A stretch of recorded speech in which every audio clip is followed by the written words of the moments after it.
The Holloway Family Curse.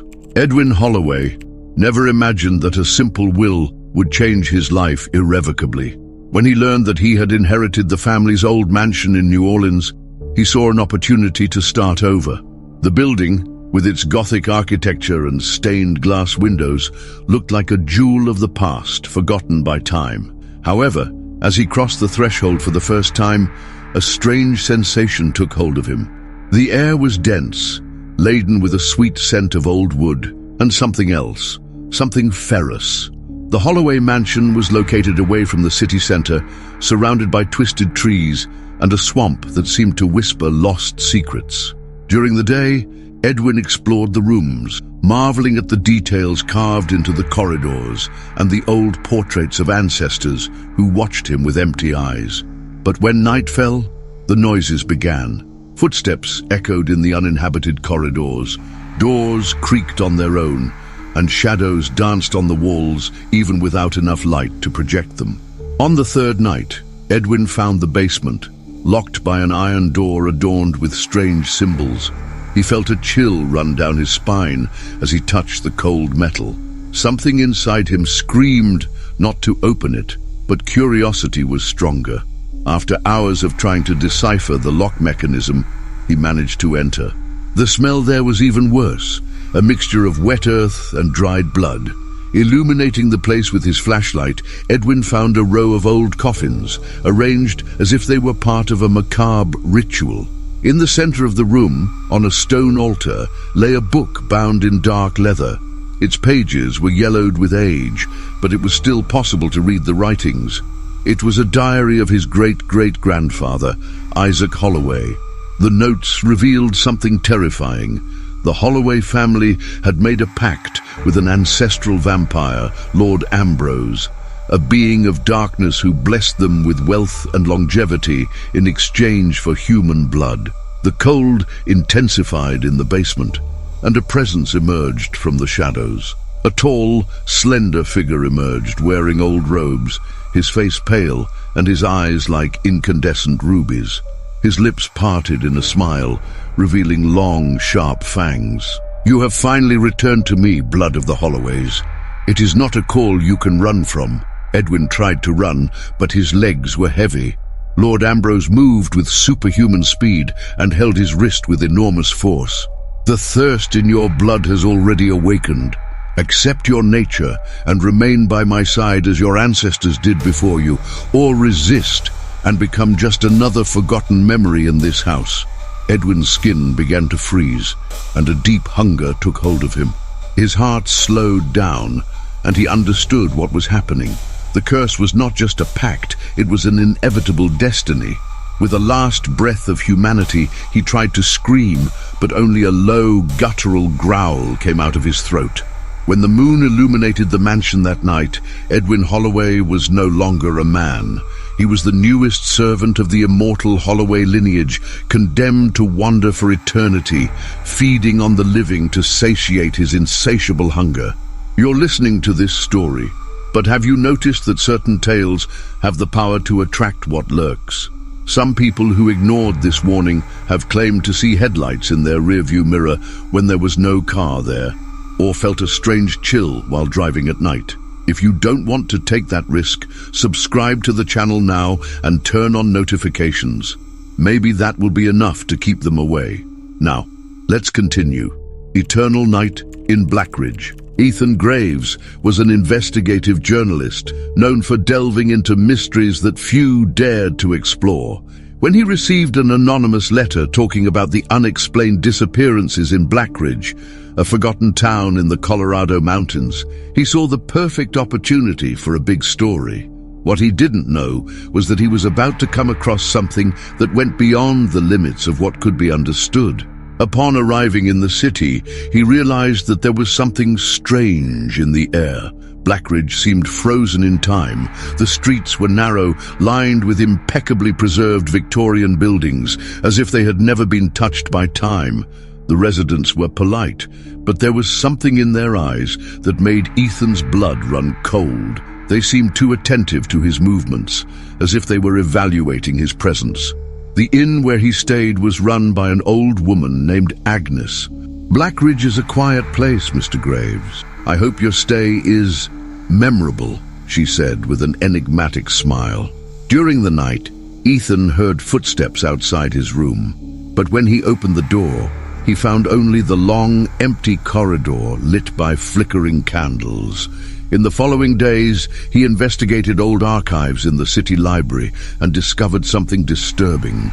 Blackridge was mentioned in 19th century records as a prosperous mining settlement, but all recent documents seem to avoid details about the population. There were no records of deaths or births. It was as if the inhabitants never aged. The answer to the enigma came when Ethan followed a group of residents who gathered at midnight in the city chapel. He watched hidden as they chanted in a forgotten language, and then he saw them. Pale creatures emerging from the shadows with ruby eyes and gleaming fangs. The residents knelt before them, offering cuts on their wrists to feed their masters. The horror paralyzed him. Blackridge was a corral, and its inhabitants were willing servants of a vampire colony that had ruled the city since time immemorial. Outsiders who arrived there, like him, never left. Ethan tried to escape, but it was too late. Upon returning to the inn, he found Agnes waiting for him. Her aged face twisted into a smile as she revealed sharp fangs. "You should have stayed in town, Mr. Graves.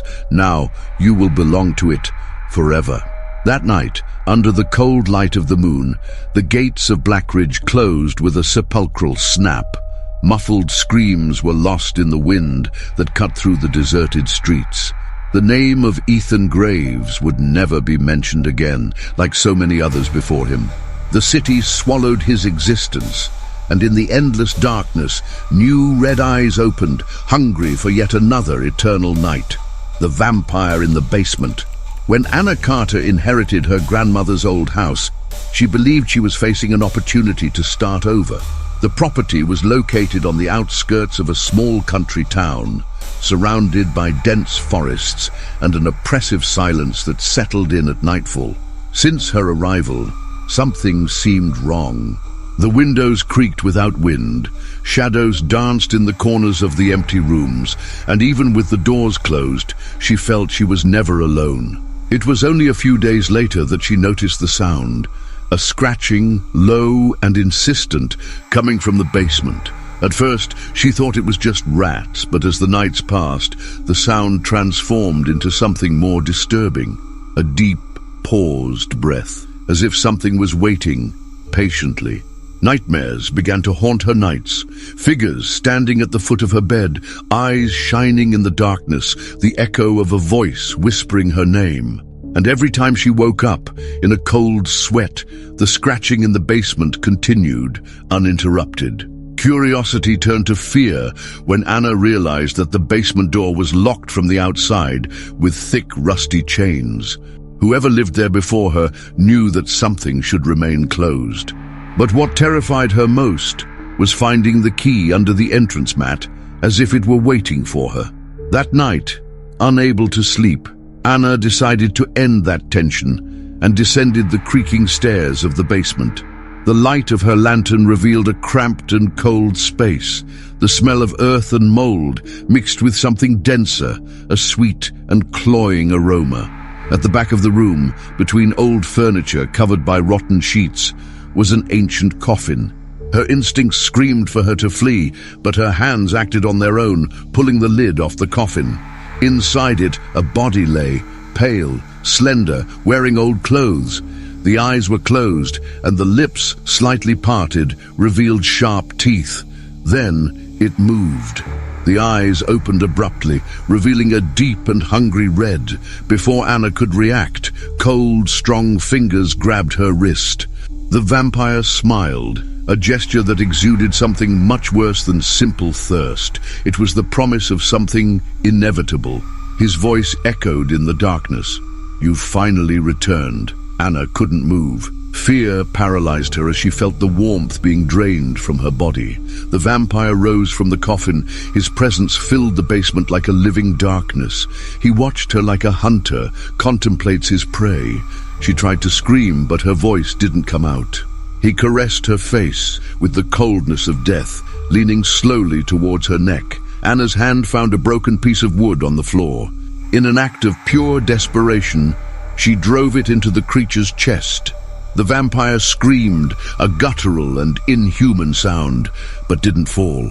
His eyes flashed in fury and his smile widened even further. "You think you can stop me like that?" Anna tried to flee, but felt a strong tug and was thrown against the wall. Her consciousness faltered, and when she opened her eyes, the vampire was bent over her, his lips brushing against her skin. The cold spread through her body, the darkness slowly swallowing her. The next morning, the house was silent. The basement door was open, the chains scattered on the floor. Anna was nowhere to be found. But that night, when the moon rose, a new scratching echoed through the walls. Hungry, impatient, waiting for the next visitor, the children of the black blood. Dr. Helena Vargas was never a woman easily impressed. As a volunteer doctor in crisis zones, she had seen more than she could count, but nothing prepared her for what she found in a small refugee camp in a remote region of Eastern Europe. Among the survivors, there was a group of children that stood out. They were silent, observed everything with large, dark eyes, and rarely interacted with the others. They never asked for food, never seemed tired. Something about them awakened a deep discomfort in Helena, but she couldn't understand why. The nurses avoided talking about them, looking away whenever Helena asked. But one night, something awakened her. Small whispers, like a chorus of children's voices, echoed through the dormitory. Curious and restless, she grabbed a flashlight and followed the sound. The cold of the night seemed to intensify as she approached. Peeking through the crack in the door, Helena saw the children gathered in a circle around one of the beds. Their bodies were still, but a faint murmur reverberated through the room. When their eyes turned to the door, Helena felt a shiver run down her spine. They were waiting for her. In a subtle movement, the children stood up, their faces still shrouded in the shadows. Helena recoiled instinctively, closing the door in a hurry. A profound silence settled in. Then 3 soft knocks echoed on the wood, accompanied by a childlike and serene voice. "Doctor, we are hungry." Dawn arrived, but Helena remained in her lodging. When the first rays of sun touched the camp, the children's dormitory was empty. They had disappeared without a trace. Helena never spoke about that night again.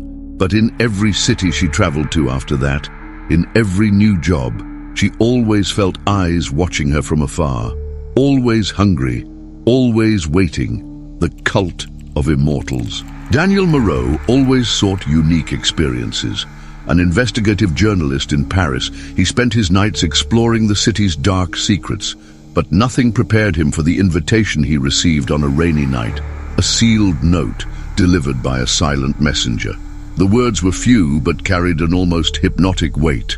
An unforgettable night awaits those who desire more from life. Come and meet the immortals. Address: Château de Vauclin. Midnight. Curiosity overcame good sense. The Château de Vauclin was an isolated mansion on the outskirts of Paris, mentioned in rumors about a secret society that had existed for centuries. Upon arriving, Daniel was greeted by silent servants and led to the main hall. The party was already underway, and the guests were different from any other high society event he had ever covered. There was something about them, something ethereal and disturbing. The pale faces, the deep and hypnotic eyes, each smile seemed to hide a secret. Glasses of dark wine were distributed through the halls, and classical music echoed softly through the environment. But Daniel noticed something strange. The guests never drank. They only swirled the liquid in their glasses, observing it carefully.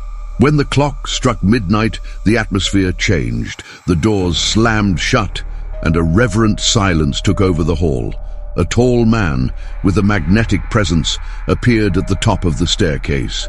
His gaze landed on Daniel, as if he had known him for a long time. "Welcome, Mr. Moreau. You've been chosen to witness the true meaning of eternity." The guests approached, forming a circle around him. Their features began to transform, eyes glowing like embers, fangs glinting under the candlelight. Daniel tried to retreat, but felt cold hands holding his arms.